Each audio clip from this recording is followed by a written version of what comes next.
Na kaninang madaling araw ang barko maghahatid ng libu-libong relief packs para sa mga pamilyang apektado ng bakbakan ng militar at Maute Group sa Marawi City.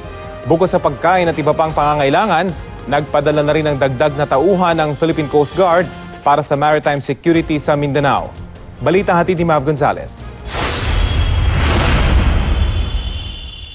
Hanggang madaling araw, nagsasakay ng relief goods ang mga tauhan ng Philippine Coast Guard sa Eva Macapagal Terminal sa Maynila para dalhin sa Marawi City.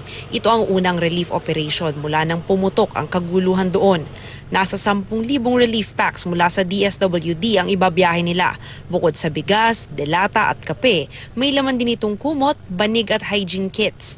Umalis kaninang madaling araw ang BRP Batangas sakay ang mga relief goods. Dadaong sila sa Pantalan sa Iligan ngayong araw, tsaka ilaland travel papuntang Marawi City.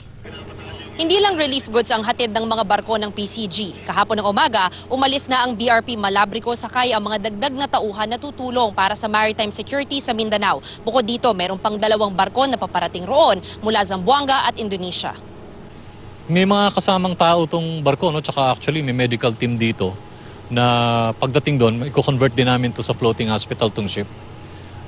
It can treat yung siguro mga minor wounds, saka pwedeng mag-conduct ng minor operation kasi merong provision. Mav Gonzalez, GMA News.